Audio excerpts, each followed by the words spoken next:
Hello, faithful politics listeners and watchers. It's so good to see you guys today. And this is Josh Bertram, your faithful host. And of course, we have our ever political and faithfully political Will. Will, it's good to see you, my friend. Thank you. Good to be here. Good. And today we have with us to talk about their newest book, Christianity and Critical Race Theory. It's Professor Robert Chao Romero, or Dr. Robert Chao Romero, and he's an associate professor in the UCLA departments of Chicana / Central American and Asian American Studies. He's the director of the Brown Church Initiative at Fuller Theological Seminary and the award-winning author of Brown Church. And we also have Jeff M. Liou, who is a national director of the Theological Formation for InterVarsity Christian Fellowship in the USA. And he's also, I wasn't supposed to say adjunct, affiliate. Is that correct? Okay. That's affiliate assistant professor at Christian Ethics at Fuller Theological Seminary, co-founder of the Asian American Christian Collaborative. So it's so great to have you guys on the show. So thanks so much for joining us. Great to be here. Thanks for having us. Absolutely. You know, I did a 23andMe, and I'm like probably the whitest person you'll ever meet in your life. Like everything is Northwest Europe. I don't even have one, even like the smallest percentage of like something else. And and just so you guys know, Will, he is half black and half Asian. So we have camaraderie here, except me. But you guys, yeah, you know, I was gonna say this is actually I love you guys being on, because this is probably the first time in a long time where the minority population is greater than the majority population. Okay. Most of the people we talk to are all white, which is fine. I mean, just so if you're one of my white guests, like, we love you. But it's just nice to have some color up in here. That's all I'm saying. Absolutely. So, hey, let's good. Yeah, let's start, and we'll start with you, Robert. And is it Robert or Bobby or Sir or Your Majesty? Which one would you like? Robert is great. So, Robert, just kind of tell us a little bit about your story, and then we'll move to Jeff for the same thing. Tell us a little bit about his story and what got you here writing a book about Christianity and critical race theory. So if you would have asked me like a number of years ago that I'd be, or told me I'd be writing this book, I would have had no idea what you're talking about. My plan was go to law school, make tons of money, be rich and famous, drive a Ferrari, be governor of California, and in law school... Don't let go of those dreams, Robert. Don't let go of those dreams. That's right.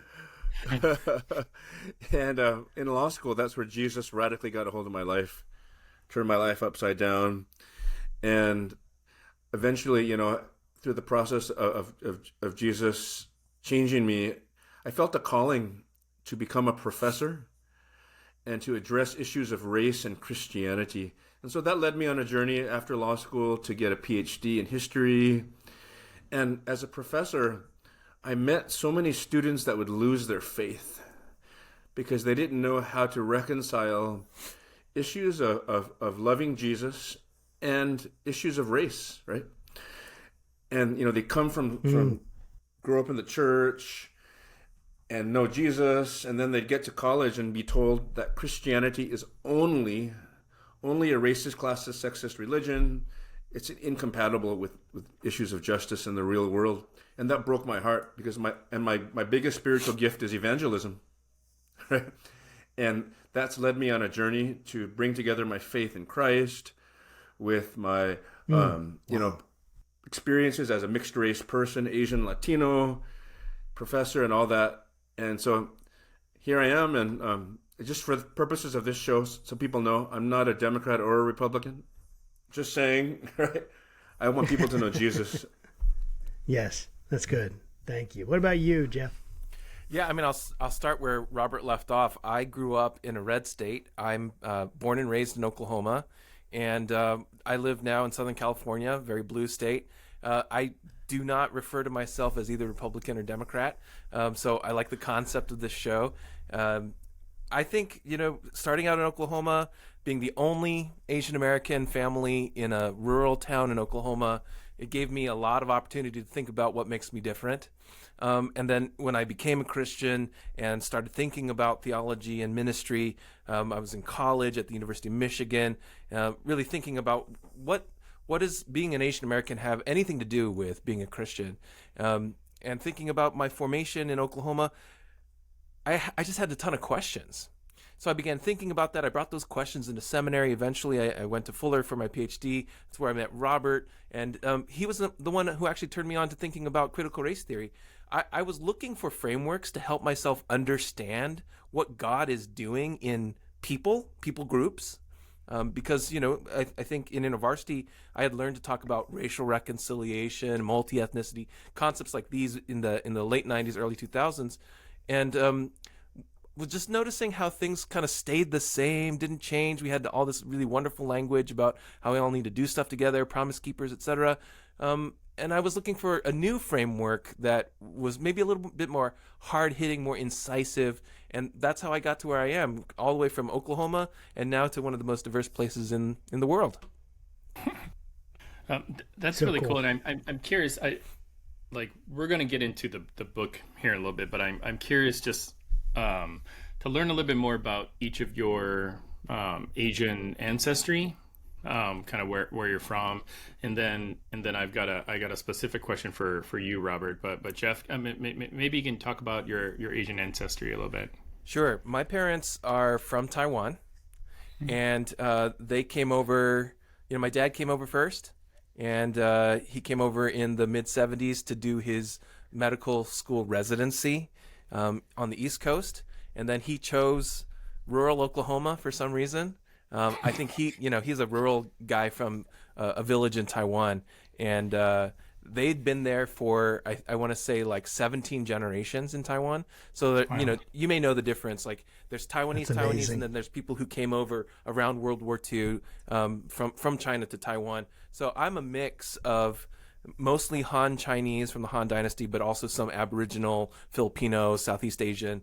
That's my kind of 23andMe. Nice. I love it. And what about you, Robert? So I'm from the people that came over after 1949. My mom, the Nice. Chaos were. My grandfather was he was called the Billy Graham of China in the 1940s, and he was in Christianity Today and all that kind of stuff. And he started InterVarsity in China in the 1940s. Whoa. But they were on a communist hit list because Oh they my had goodness. influenced so many young people. So they fled as refugees and eventually came to the U.S. in the 1950s. And then kind of fun tidbit. My family has the papers too to show that I'm a direct descendant on my mom's side of the founder of the Song Dynasty. What? Wow. So do you get like kickbacks or anything like that, or I don't know, like reparations? I don't. That would be nice, but no. That's No, amazing. no So dice, huh? so that's awesome. Okay, so King Robert. I have to ask, like, That yeah. oh, go ahead. No, I was just gonna say that's like a flex. Is that what they say? That's a flex. Yeah. Yeah, total flex right there. But I'm curious because like I look at you and think a lot about my own sort of identification with my mixed ethnicity. So my dad's black and my mom was born in Vietnam. And she was an orphan, never knew her parents. So I'll never be able to find out that side of my family. But growing up, I've always identified more with my Asian side. And I don't know if that's just, it's just a son mother bond kind of thing, but I've always just identified more with my Asian side. But society has always identified me more with my black side because I mean that's the side that they can see, and I'm curious to hear if you've had similar experiences where, like if you go into a room and you're like, yeah, I'm Asian, people are gonna be like, all right, dude, whatever, and I'm the same way. Like recently at work, I had our HR person change my ethnicity to Asian, and they're like, why are you doing that? I was like, well, my middle name is Chan, you know, like, so like, I just identify more my Asian side, and they're like, okay, whatever, weirdo, you know? So maybe you can talk a little bit about that and just how that applies to you, if it does at all. Yeah, so it's been a journey for me. I think it's part of God's, teaching me about this into a life calling. But I think a lot of it, stems from like the place we grew up, right? And this even gets into the book. Like, so I grew up in the recently desegregated suburbs of Los Angeles. So the suburbs of LA weren't really desegregated until like 1970. Like the schools, 1970, right? So I come along in the 70s as a student. My parents were social climbers. I'm like in the suburban community, and I get called, beaner. I get called stuff like that. I get called. I hear all these terrible. Apropos of your question, I got called all these anti-Asian. Or I didn't get called these things. I was exposed to anti-Asian sentiment from like day one of going to school. And I remember once, it was like the first day of school or something. Someone comes up to me and says, "Here's a refrigerator. Open it up. There's a Coke. Drink it. Me Chinese. Me play joke. Me do pee-pee in your Coke," right? And things like that. So from the earliest days of school, I got sent the message, oh my gosh, Asian is like a negative thing, right? It's a stigmatized social identity, right? And so for the next 20 years, like I leaned into my Mexican side, in part because, like you said, like I present, according to most people, as Latino, but also because my Mexican side, ironically, right, maybe doesn't make sense in 2023, but back then gave me closest access to whiteness. Because my dad's family is like white passing, and they have this identity in Mexico of being white, right? Even though no one considers us white here, but and so like it wasn't until law school that I realized, like, I had gone through so much kind of torture trying to figure out, oh Lord, what is this? All these social identities, what do they mean? And it wasn't until law school that I began studying the scriptures to see what God says, right? And then we can talk much more about that, but that gave me the freedom to express my Asianness, my Chineseness, to the point where now I realize, oh my gosh, I don't have to choose, right? Each of my cultures is a cultural treasure. Like Revelation 21:26 says, each of my cultures is, I have probably 3 at least, right, are treasures, and I don't have to choose just one. So good.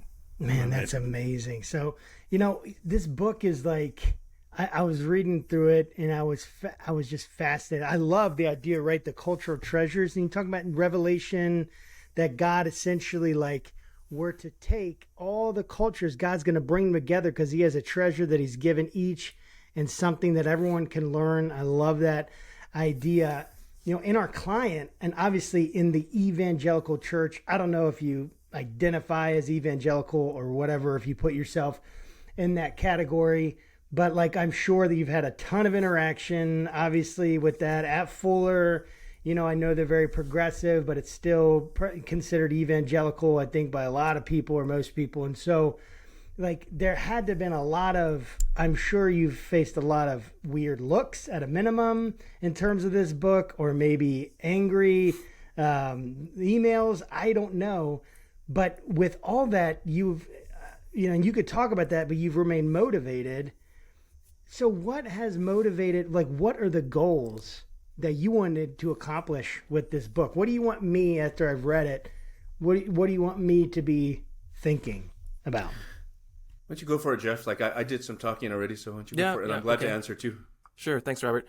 I think maybe twofold, right? So we say in the introduction that part of who we're writing for are the folks that we've watched walk away from the church, because many of the evangelical churches that we've belonged to and are the people there that we love, they've been unable to say meaningful things to, in my case, I'm pastor to young adults, right? So young adults of color who are leaving the church because when George Floyd is murdered and things go down in the country, the church has nothing to say. And so the young adults themselves are hurting, and they're wondering, does this gospel, the one that you say you believe, have anything to say to, you told us that Jesus is the answer to everything, but what about to this thing that's really bothering me right now? So that's one audience, but the other is for folks who are willing to engage an academic discipline like race and ethnic studies and a particular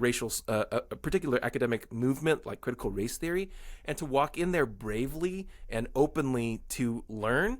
We're writing for those folks who want to figure out, what is this stuff really all about? And I'd add a third group, and that is, our colleagues that are actually in the academic guild of critical race theory, right?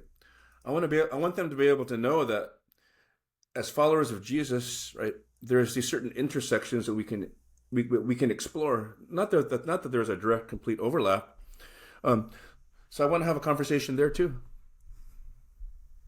Yeah. So just so we can kind of level set and define some terms, especially for people that may be coming at this, kind of fresh and new. I think everybody, or I'm assuming most everybody, has a general concept of what it means to be Christian, right, wrong, or indifferent. But maybe not everybody knows what critical race theory is. So can you maybe unpack that and just talk about some of its key concepts and insights? Jeff, I'll let you go. Sure, I'll start. I mean, we want to frame it in a particular way, and I know that previous guests on your podcast are going to frame it differently. But the first place we want to start in terms of answering what it is, it's an academic movement within legal studies. That's where it started. Academic movement within legal studies. So there's many other things that can be said about that, and they can be argued and debated and all that kind of stuff. But the origin of it is in the academy in legal studies. So the first folks who wrote the first articles and thinking, they got together at a conference. It's a legal studies conference, right? So they're propounding theories about what is going on in the American legal system, and they're asking questions like, for example, if during the civil rights movement, Brown versus the board was a major landmark decision about segregation, then why, in our present day and age, which would have been the early 70s, do we see just as much, if not more, segregation in the public schools than, during the civil rights era? So they're asking those kinds of questions, trying to answer them using theories about culture and about the legal system to answer those kinds of things. That's where I'd start in trying to define what CRT is and what it's doing. What would you add, Robert? Anything? I'd say, and then from there, it expanded into other fields, like education, and trying to understand, well, why is there this education gap, right, between people of different, racial backgrounds that were formerly segregated, for example? What's going on there, right? How do you explain it, and how do you encourage educational development? Now, what CRT is not, well, I should say what CRT is framed as in the discourse today is a catch-all for anything perceived to be liberal, right? Right? And, Yes. and that's not by accident, right? Jeff can tell you, there was an exact moment in which CRT went from being this academic discipline, specific discipline that I've been teaching about for a decade, to becoming this political time bomb. And so Jeff could speak to that. Yeah, I mean, that was March in 2021 when a right-wing political strategist kind of declared on Twitter, we did it. We have taken this CRT thing and we've rebranded it. We've filled it with all the stuff that drives our political movement crazy. And now when anybody reads the newspaper and they see CRT, they will think that's crazy. That's the crazy stuff. So it was an intentional political strategic move. And now we have to deal with the fallout that the discourse has changed. So we want to distinguish, and our colleague Nathan Cartagena at Wheaton does this really well. He says there's at least three senses. So I've already listed the first one. That's the academic legal studies movement. Robert has listed the second one. It's the derivative ones in which CRT has kind of gone into other places like math, education, etc. But then there's the culture wars version, which is filled with different meaning. Right. And it's, that's partly what we're doing here is unpacking which CRT are we talking about? And right now, I think what Robert and I are prepared to talk about is versions 1 and 2. We're definitely prepared to talk version 3, but at that point, I want your listeners to know we're talking about something different. That makes a lot of sense. Go ahead, Will. Yeah, just a quick question. Who was the right-wing strategist, if you don't mind? Yeah, his name's Christopher Rufo. Okay, got it. That's kind of how I thought. At first, I was worried like it was one of our previous guests because we've had lots of guests that talk about CRT. James Lindsay has been on our program, and he's not exactly a fan of CRT. No, he's definitely not. Yeah, actually, we did a whole series with James Lindsay, and I don't know if you know Ian Lopez. Gosh, Ian Haney Lopez. Yeah, he was my professor at Berkeley. Oh, that's awesome. Yeah. That's so cool. And Daniel Hosang, we had him on too from Yale, talk about CRT. And it's funny, like, and then I'll let Josh ask his question. But I remember asking Daniel, did you think 10 years ago that the profession that you chose to and subject you chose to study would become like a national national thing? He was like, nope. With people yelling at their school boards and demanding that they resign immediately and things like that. So all right, let's demystify this a little bit. So if I asked, let me just give you from my own white experience talking to other white people when people of color are not around. This is what they say, at least I've heard about CRT. It's just hating white people, saying white is bad and evil. It's saying that white people are oppressors and everyone else is the oppressed. And so let's separate, like all it does is trying to separate and encourage racism and continue the perpetual cycle of racism. It's actually even more racist than not CRT. Okay. That's the third category, right, that we're talking about. Now, demystify it for me and help me understand what are the main tenets of CRT, like their main, like maybe the top 3 or 4 things that they are really like the principles they want everyone to understand, and then help combat this misunderstanding or almost this caricature that we see of CRT in the wider American audience. Robert, you want to start? Okay. First, maybe I'll just address a couple of pink elephants or whatever color elephants in the room. First is that CRT is Marxist, right? As you know, I'm not a Marxist. My family fled from China because they're going to be killed by communists. But to be fair, there are strands of CRT, that do emphasize Marxism, and CRT is a diverse movement where people don't even agree with each other. There's even one famous Marxist scholar who wrote a book that said CRT is against Marxism. So let's just talk about that, right? Nice. Secondly, I have to be objective, right? There can be a certain tone in CRT, but again, which CRT are you talking about, right? But the activist tone. I'm an activist, so you can just say that, right? I'm a pastor activist. I'm an inerrantist too at the same time. So hey, go for it. You can't put me in a box. Come on, baby. But when some people are articulating these are the deepest pains that I've had for the last 20, 30 years, right? It's not like, it's not like all calm and okay, let's have a good conversation, right? Because there's different spaces for things, right? We need spaces where we can let our hair down and say it, right? And sometimes CRT, or at least the perception of CRT, can be like, oh gosh, they're really angry. And it's like, yeah, we are, right? Because there's a lot of crazy stuff, right? Now, that being said, I think there are certain things that CRT does well and certain things that it does less well, right? And one of the things it does really well is empirically observing how has race operated as a legal construct in U.S. history, and what are the harmful effects of that. It does that fantastic, right? Let me give you an example from Ian Haney Lopez, right? He did a whole book when I was in law school. It just came out when I started law school, called White by Law. You probably talked about that, right? And how from 1790 until 1953, only those legally defined as white. So white wasn't just like an ethnic descriptor, like, oh yeah, you're Scandinavian. Oh yeah, I'm white. Like, white was like a legal thing, right, for hundreds of years. And if a person fit under that legal category, their kids could go to school where they wanted to go to school. They could live where they wanted to live, right? They can get health care. And I'll tell you one story, right? One of my uncles tells a story of growing up in a Latino community in Southern California a number of decades ago. And his mom was pregnant. So his dad goes across the town to where it's, all the white people live, because it was officially segregated then, right? And said, hey, can we find a doctor? They find a doctor, and the doctor says, is that guy Mexican? I'm not going to help his wife. So my uncle's dad goes back, and his mom delivers her baby on the kitchen table, cutting the umbilical cord with a butcher's knife, right?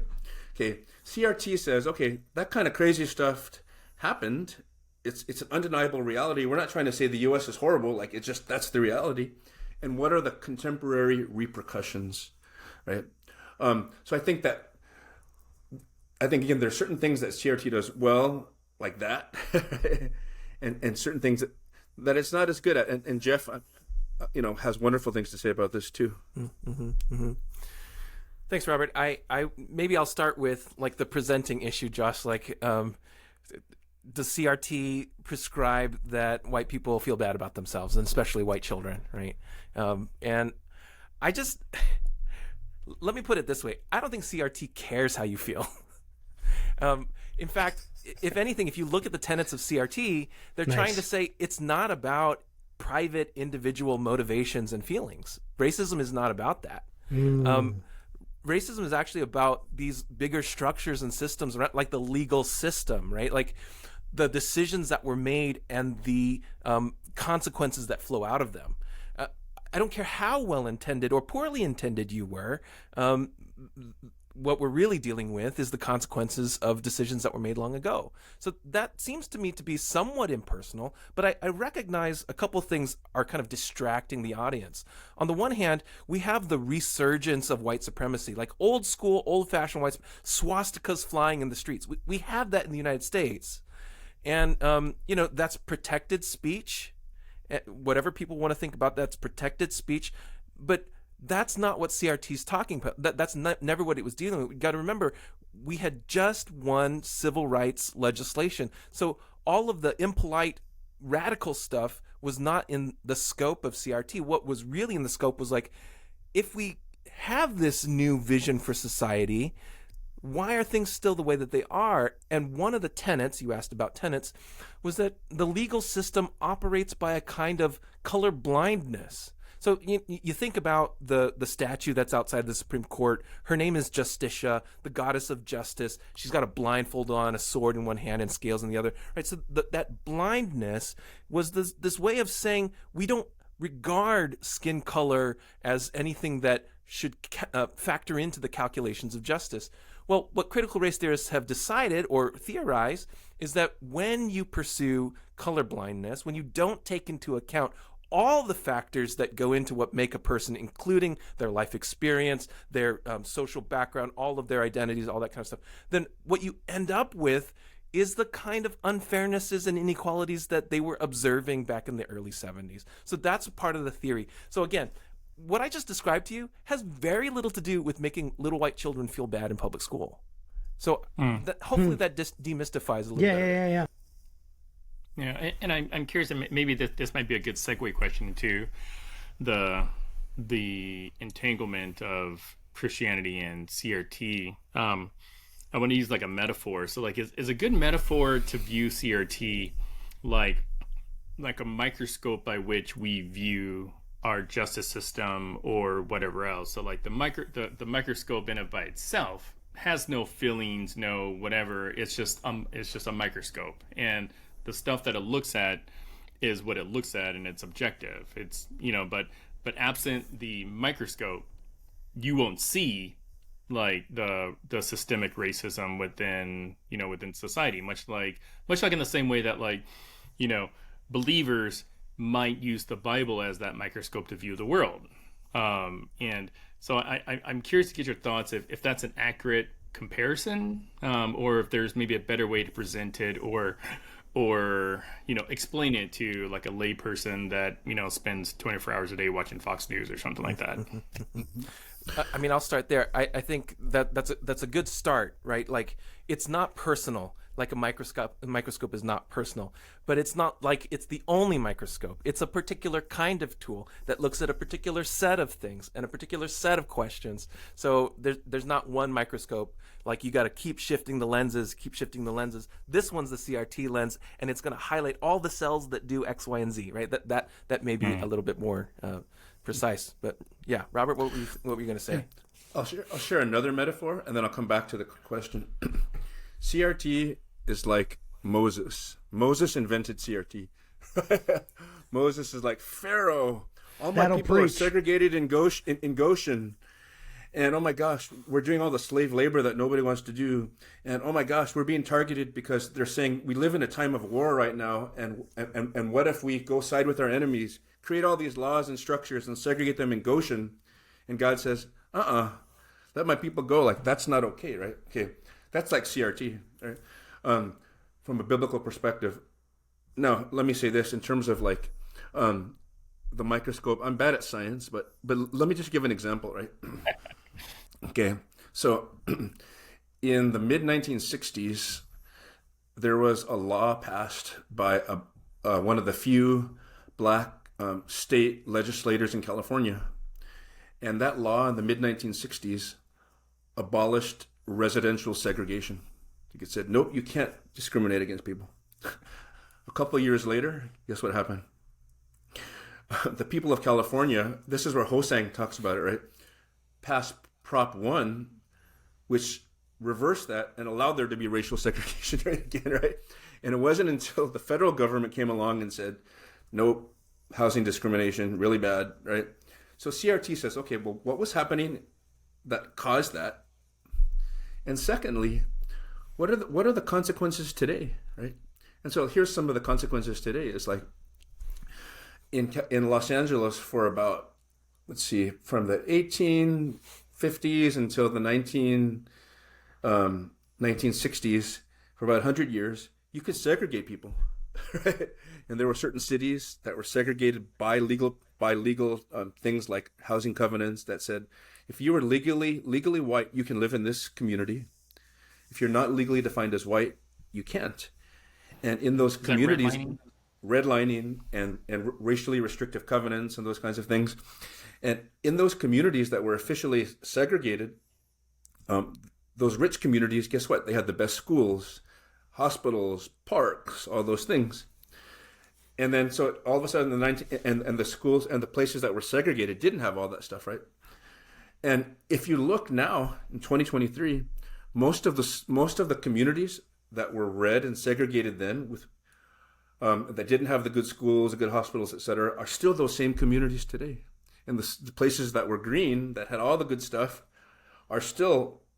So CRT says, okay, how did that racial history play into the way things are today? But the question that's difficult, right? I'll admit this, is like, whose fault is it? Whose fault is it that all these black and brown kids are getting crappy educations with low-funded schools, but like 1 mile away, there could be like another public school that is mostly white, that has way more resources. Whose fault is that? That's what those are the kinds of questions that CRT tries to ask. And I would say, again, I don't think CRT is perfect. In fact, I'm not even trying to defend CRT necessarily in this book. I'm just trying to say, well, it's helpful, and let's have a conversation. It's like, I love the idea of a tool, because I think a tool, what it does is it says, okay, here's a tool that you can use to scrutinize a law system with a special focus on race and racial issues. Mm-hmm. Mm-hmm. And when we say like that it's a tool, then the tool becomes neutral, and the way the tool is used becomes elevated, right? In the way that someone uses it. And if they use it to hurt, if they use it to deceive, if they use it, whatever it is, the tool's neutral The person is not. And I definitely see that. And if I'm imagining it as a tool, right? I got CRT. It's part of my bag of tools that I can use. When I'm going to like scripture and I'm engaging in scripture and I'm engaging in CRT, what's the connection there? How do they reinforce each other? How do they mute? And you already alluded to it, Robert, a little bit, but even going into more depth, how does the scriptures and CRT and the basic tenets of each, how do they overlap and how do they connect with each other, where CRT, as you're saying, can actually be a tool used to enhance and push forward the gospel, which I have never heard anyone say. And I love that you're saying it. But I just want to move into that a little bit more, because I know people and they're good, really good, great people that will be super offended to think that you could use CRT to do anything with the Bible. And I'm not saying they should feel that way. I don't think they should. But help us detangle this stuff, and then how does CRT help reinforce our theology? So I'll just share like a very practical example of what I did. So after I got tenure at UCLA, I wanted to go crazy and write a book that could speak to theology and ethnic studies. It became the book Brown Church. Once you got tenure, I love that. Yeah. Yeah. Says a lot. I'm not stupid. And I thought, what if I write a book about the Latino church and race and justice and Christianity? I need like a framework that can go both ways, like a bridge that can go both ways, right? So I said, CRT has this notion of community cultural wealth. Community cultural wealth. That's like a CRT principle. And community cultural wealth says it comes out of education. And basically, like the scholar Tara Yoso said, in traditional education circles, right, historically, the approach was Black and brown students are culturally impoverished. So to get them to succeed educationally, we need to turn them into middle-class white people. They didn't always say it that bluntly, but that's what that's basically like. She said, no. Latino students, African-American students, and all their diversity, they bring unique cultural treasure to K through 12 and to college. It's different for the most part, from middle-class white students. It's different, but it's no less important. And if we want Black and brown students to succeed, we need to recognize what that cultural capital is, cultural treasure, and start there. Mm-hmm. I said, wait a minute. Spirituality and the church have been part of the community cultural treasure of the Black and brown churches for centuries, right? And if someone in Latino studies wants to claim that they study the Latino community, for better or for worse, you got to understand how the church has served as a source of cultural treasure and wealth. Because like upwards of 80% of Latinos identify as Christian of some stripe, right? And so I said, okay, Revelation 21:26 says, as you talked about earlier, people of every ethnic group in the world, by God's design, have distinct cultural treasure and wealth, community cultural wealth. And I brought the two together. And I used that as an argument so that Christianity could be studied legitimately in my field of Chicano studies. And guess what? By God's grace, like thousands of people have heard the gospel through the bridge of CRT. Thousands. And I was even invited to edit whole essay collection in the main journal of my field about the role of Christianity in my field. So that's a very practical example of what the Holy Spirit has done through Brown Church and by using CRT. Again, CRT is not perfect. We can talk about how it's not perfect, but I'm just telling you like what the Spirit did. I'm not making it up. I didn't even think that was going to happen. That makes Jeff, what do you think? Jeff, what do you think? Yeah, there's so many places to go here, especially as a theologian, right? So the Bible holds out for us these notions of justice and righteousness. In fact, in the Old Testament, these two words are used as one phrase. Kind of like hook, line, and sinker conveys one concept. Justice and righteousness means one thing. It flows from the character of God, and it has implications for God's people, how we're supposed to behave and what we're supposed to focus on. I think in the United States, sometimes we tend to think about justice as what we don't do. We don't do bad stuff, right? And so in the Bible, justice is the stuff that you do, the things that you pursue.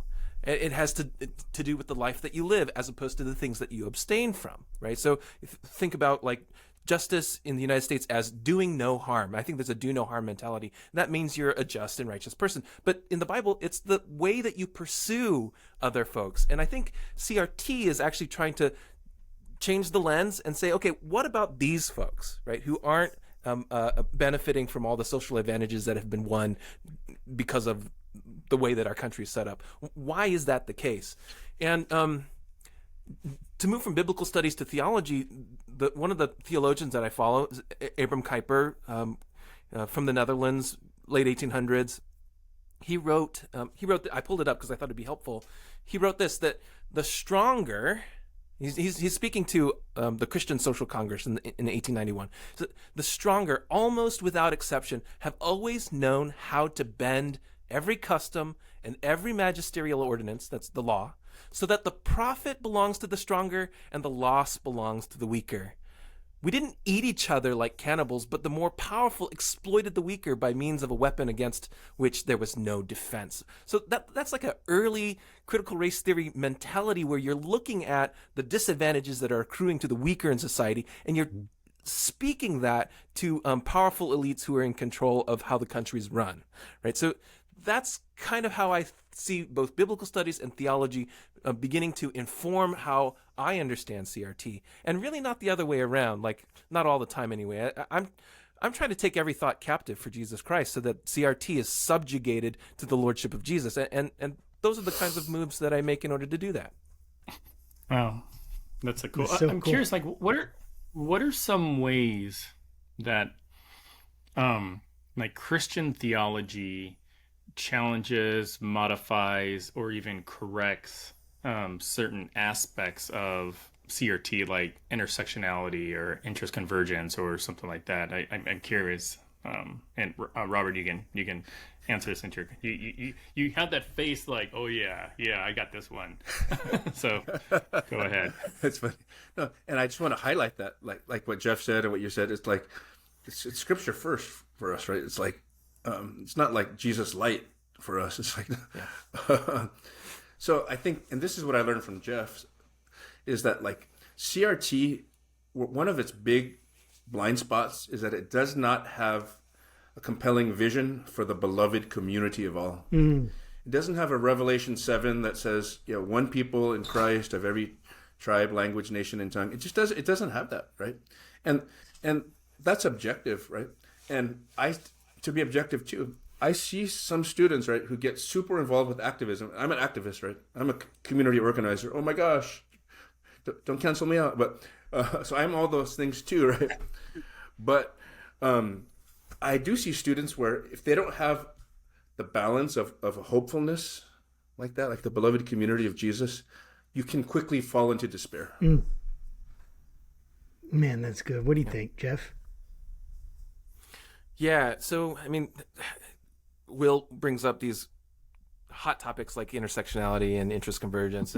They require some definition. So, and how does the Bible kind of correct these things? So I'll take interest convergence for starters, right? So the idea that we do things because we're self-interested, and that that happens at the racial level as well, that whites will only do something if it's in their interest to do so. So we'll only free slaves if it's in our interest to do so, right? So that's an account of human nature and human action that I don't think the Bible shares like exclusively. The Bible's wise enough to know that we are motivated by self-interest, and sometimes we have to be shrewd and make sure like that you got to keep knocking on the judge's door because he doesn't want to look like a jerk, right? That undermines his role as a judge. And so you keep knocking, you persistent in prayer. So the Bible's wise enough about that. But it also has a vision for what it means to be a Christian, that we are empowered by the Spirit, And we don't do things purely out of self-interest, but we are led along by the move of the Spirit of God, right? And that's unique to, as I understand it, that's unique to people who call on the name of Jesus and who are filled with the Spirit. But that we can expect that the world in general operates by self-interest. So CRT doesn't have a full account of all people. It can't account for people in whom the Spirit of God is moving and dwelling, right? So there's a corrective there, but that corrective belongs primarily to the domain of people who call on the name of Jesus. Think about intersectionality. Originally, when Kimberly Crenshaw theorized intersectionality, it's a way of saying we have more than one identity at the same time. I am an Asian American and a man and a dad and a husband and an American, et cetera, et cetera. Sure. Right? So we have all these identities at the same time. However, what Christianity says to us is that you add something on top, that you are covered with the blood of Christ. And that gives you a new identity, there's a stone that Jesus gives you with a new name, right? And so what happens to all of those intersecting identities? They don't go away. I don't think they go away. So intersectionality stays really important. But Christianity says you are a new creation in Christ. And I don't think that, a critic like James Lindsay accounts for that new name that we're given No. and the ethics that comes out of that.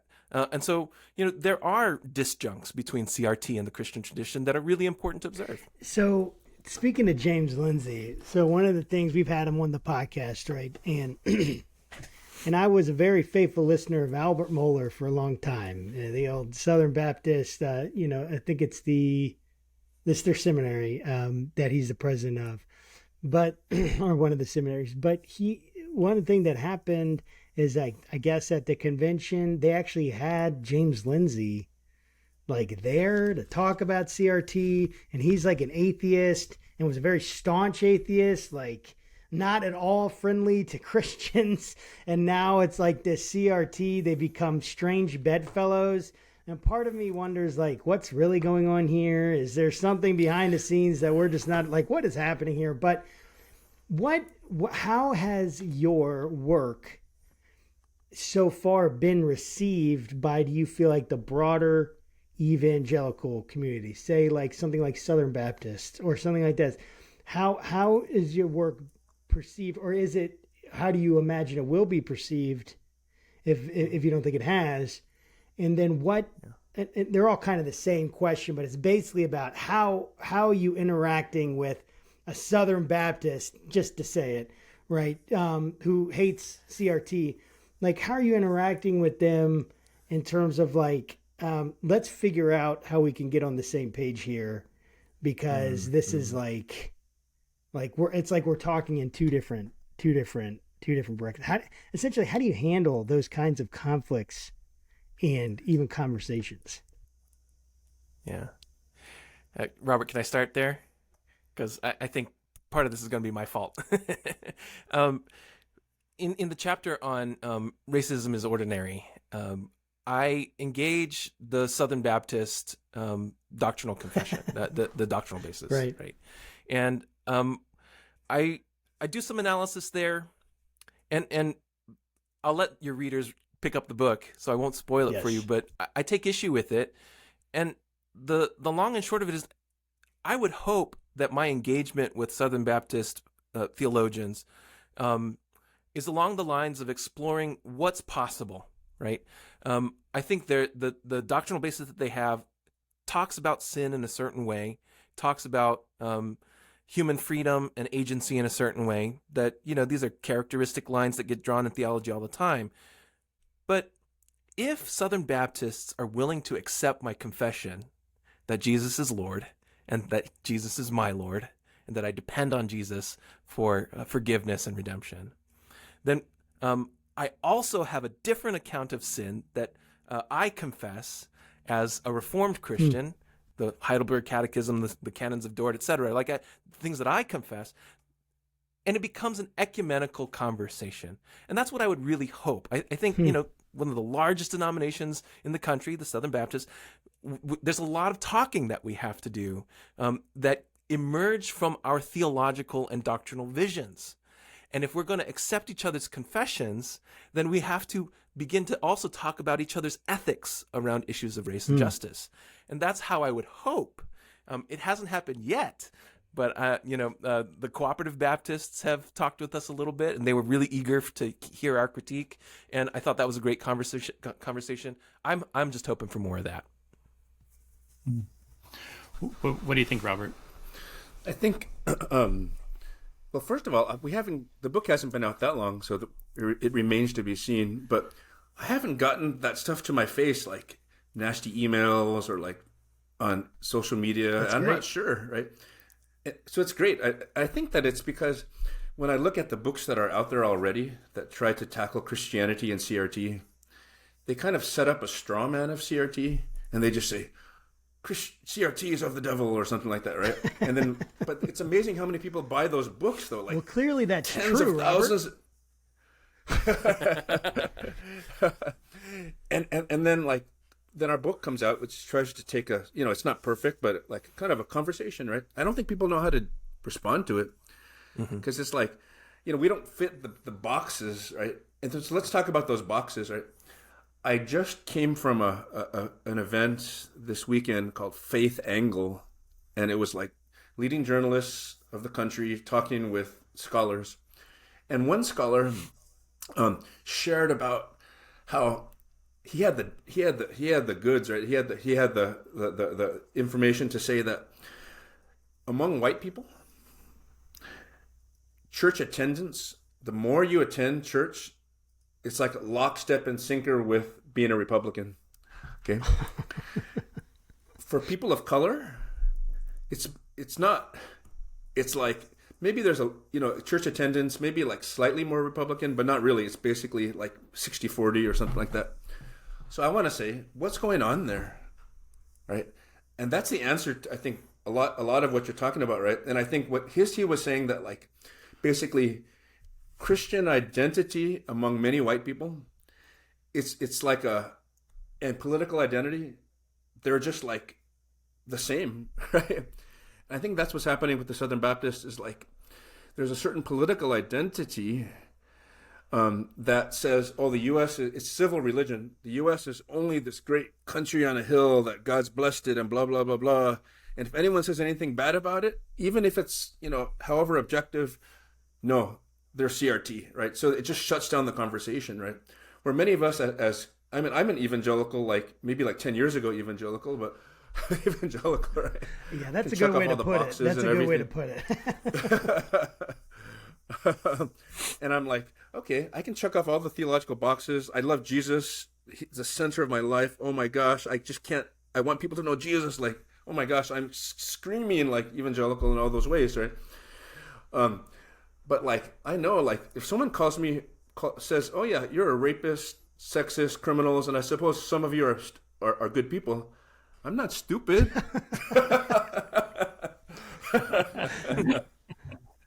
That's so good. Yeah, that's crazy.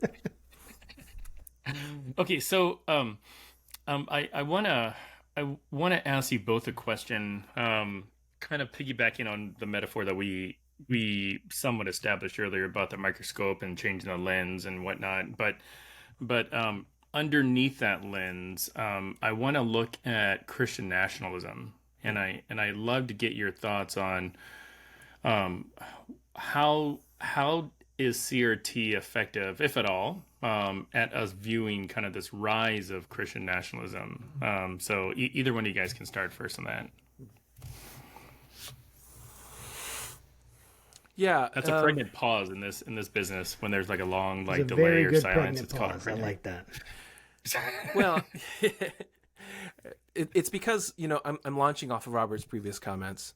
Like when you think about how political ideology and religion and spirituality can become so entangled and enmeshed, what tool do you use to disentangle, or to like what scalpel do you use to say which part is which? How did it happen? How did these elements come together and become entangled? Like you have to use a framework. You have to use different tools for that, right? I think CRT can be one of those tools, right? So if it's forged in the legal system and becomes derivative into other disciplines, you can begin to ask how does, for example, theology how is it affected by racial dynamics? And I do that all the time as a theologian. I'm asking, who was this theology made for? Right? You've heard the expression "follow the money." Right? Follow the money. That way you know whose self-interest it's working for, right? But that question pertains also to theology. Like, who is this theology for? Who was it made by? What were their interests? What were their limitations? What was the cliff in their imagination beyond which they could not go? And so when we begin to imagine conservative Christianity and right-wing American politics to be kind of the same thing, is that a limitation of the imagination, for example? And I think critical race theory helps us to ask those kinds of questions. But I would say, actually, we don't need CRT for that, because Black Christians, brown Christians, Asian Christians have been asking those questions for a long time before the CRT conversation was even on the screen. They were crying out and saying, this theology is not for us. Wow. So I'll give you an example. Like, when I came on staff within a varsity Christian fellowship the first time, it was very, very difficult for my family, for my parents. And I did a ton of things wrong, and I dishonored them greatly. But nobody understood why I couldn't just do what I wanted at age 18. I'm 22 now, trying to go into ministry. Like, why does it even matter what my parents think? Something about the theology of family was so deficient that couldn't account for the way that I was still tied to my family of origin. I needed a new theology to go into ministry, to obey Jesus. I needed a new theology to obey Jesus. And those insufficiencies of our imaginations can cause us to make these equivalencies between certain political ideologies and certain theologies. We need to expand our horizons. I think that's one of the things that CRT can help us do. Yeah, I'd be interested to hear your thoughts too, Robert. But I have to ask, you're 22 and have a Ph.D. already? He No, was I'm 22 sorry. at the time. This is when I was 22. Actually, I should have rolled with Like, that, dude, Will. you I should look have said, real yeah, good yeah, for 22, man, and you are quite accomplished. Holy smokes! I should have been like, what's wrong with y'all? What have you been doing? No. I'm 44 now, so. But thank you for rolling with that. Robert, what do you think? I'd say first, like, I wrote Brown Church is 300 pages of white Christian nationalism and Christianity have been folded in U.S. history, and Latin American history. So, but here's a couple of examples, and I'll first take it out of even the U.S. context in Latin America. When the Spaniards first kind of got lost and then landed in what is now the Caribbean, and they began, colonialism in the Americas,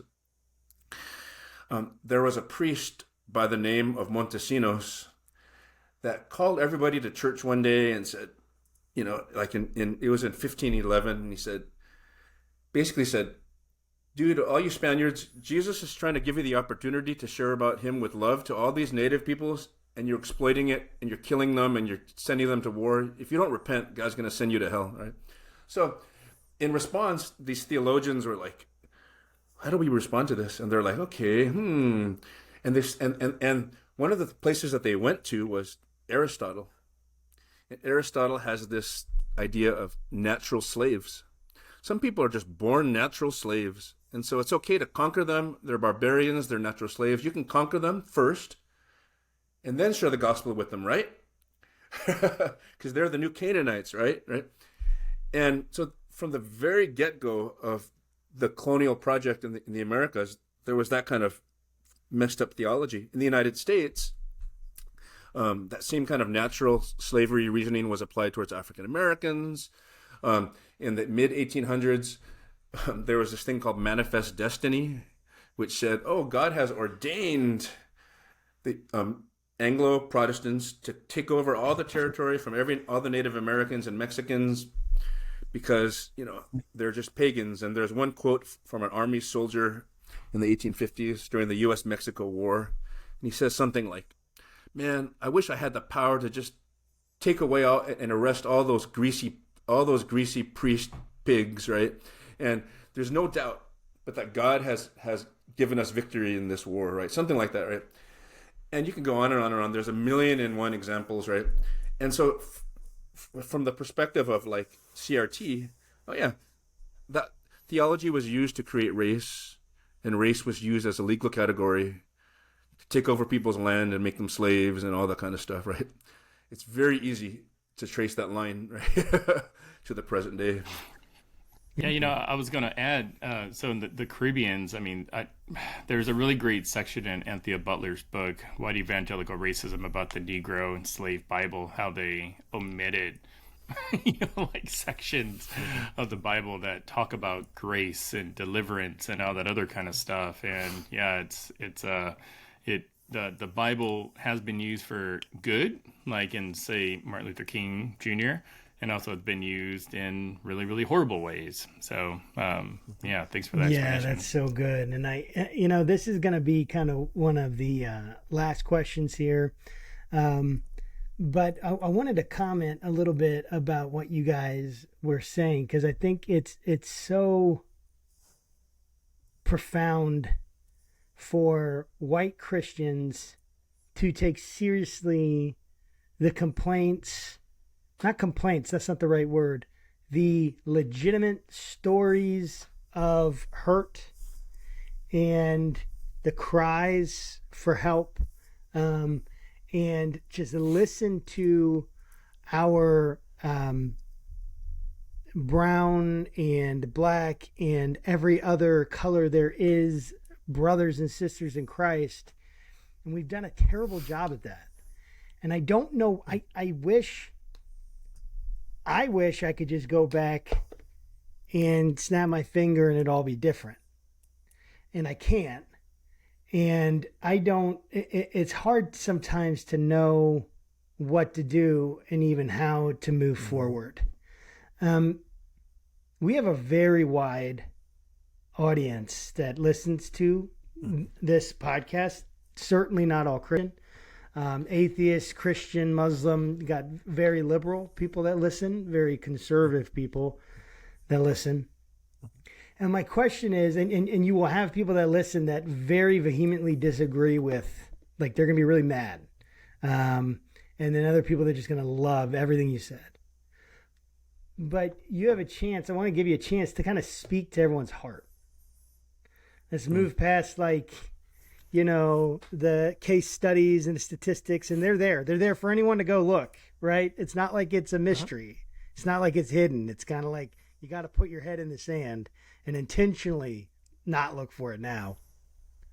But even just a heart to heart, even and even speak maybe one to your Christian brothers and sisters in power, and many of them are white, obviously.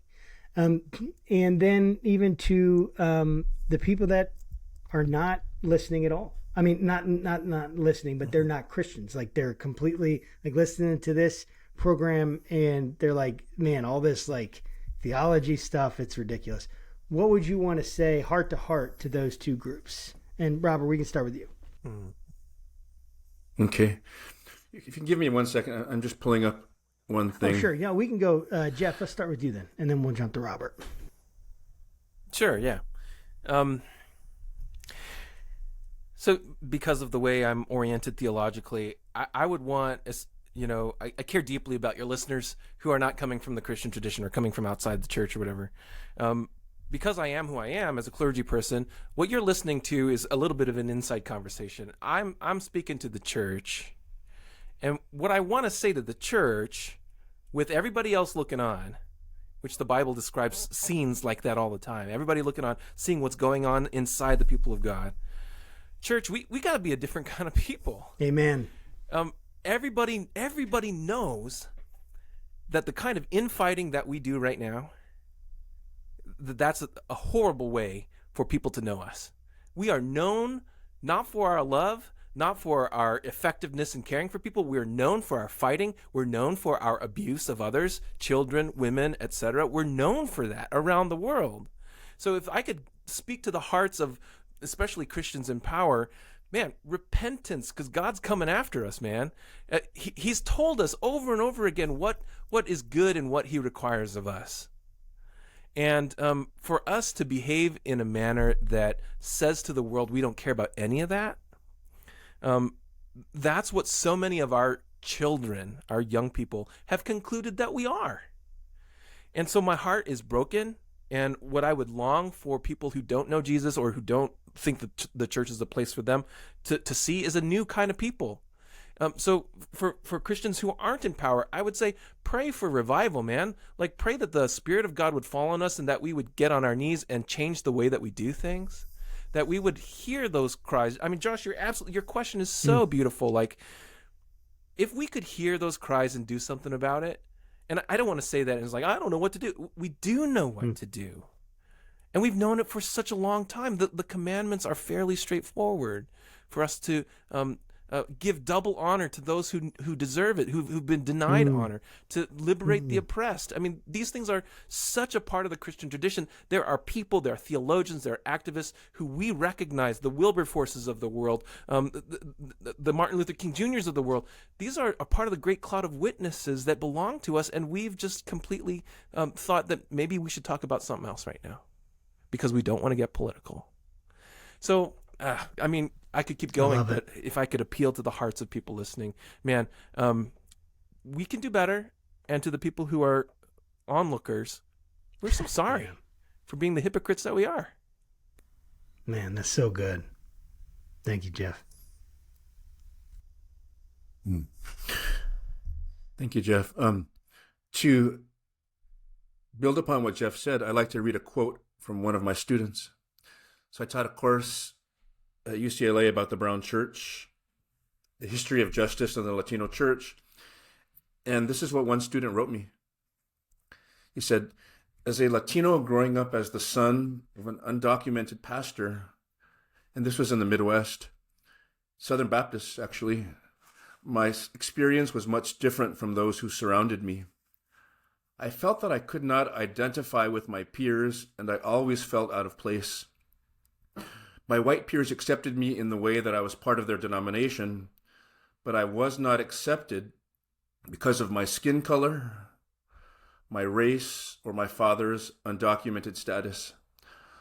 I wanted to believe in what my family and church taught me as truth, but I slowly drifted away from my beliefs as a result of the testimony I received from the Anglo Church and their members. Even to this day, those same Protestants refer to us as wetbacks, beaners, and spicks. I find myself conflicted with my identity. Multiply that by millions and millions of people. And that's why I wrote this book. Man, pregnant pause, number 2. That was really good. I love it. Man, how can we, I just think that's, I really want to say, guys, that was really, I really love what both of you have said. And I loved the book. And I think people should read the book. I think Christianity and Critical Race Theory, no one should be afraid of reading that book. They should read it and engage with it, disagree, whatever, but just get on board. You know what I'm saying? Start talking about these things because it's not going away. And the more we ignore it, the more we will be unable to influence our culture, completely irrelevant, and not only just irrelevant, seen as, which is already happening, seen as enemies, as hostile, because many of us are. Mm-hmm. And my prayer is for all the Christians that listen to this, and I agree with what you said, Jeff. Sorry to all the people that have looked. Sorry to all the people of color that have had to sit through the kind of garbage that you just read, that our friend had to go through as a child. And I wish we could take it back. We can't, but we can move forward and do better, right? The ones that we have. So, Will, I wanted to give you a chance to speak in on your thoughts on this, and then I'll close us out. I was just I was just curious about, like, what I like about your book is, and I don't know how it would be organized, like in a Barnes and Noble, but like, would your book be found kind of in, the social justice section, or would it be found in the religious section? Because if so, like, you may be reaching a whole sector of people that either one are going to be like, oh, excuse me, I think this book is in the wrong place, or be like, oh wait, this book is, all right, it talks about the Bible too. All right, I'll pick it up and see what it's all about. So do you guys know where your book is, like at a Barnes and Noble or wherever else? One of the things I love about the endorsements is that we have an endorsement from one of the founders of CRT in education, Wow. Danny Solorzano, and from a former president of Fuller, Richard Nice. Mao. So yes, we kind of destroy the categories, and I don't know. Yeah, I mean, we've been tracking how Amazon has placed us in the religious ethics category. But if you see it in a bookstore, maybe take half the copies and put them in one section. Just don't tell them. Don't tell them.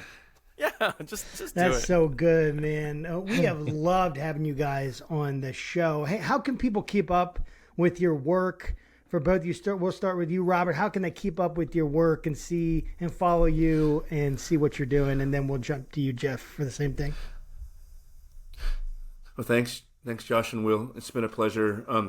I'm in all the usual places. Facebook if you're old, Instagram if you're a little bit younger, Twitter. I'm not quite beyond that, but you just look me up. Truth Robert. Social? Are you? Truth Social? I should start that. That would really get a lot of publicity for this book. You totally should. You need to put some truths out there. I'm going to do that right after we get off. I'm going to start a truth. You need to put some truths out there. Why didn't I think of that? Follow us. Follow us on Faithful Politics. That's right. I'll do that. But just my name, Robert Chao, Chao Romero, Romero, and all the places, usual All right, places. and we'll try to put that on the and then we'll try to put that on our show notes. Jeff, what about you? How can they follow you, and where can they keep up with your work? Yeah, same deal. I'm in all the usual places. Jeff Liou, Liou. You can find me on Twitter, and my Instagram's public. But we also have an Instagram account for the book, which is at Christianity and CRT, and we post there occasionally some conversations we'd be having. We'll definitely post this podcast episode when it comes out on the Instagram there. Yeah, we'd love for folks to keep up with what we're thinking about and doing.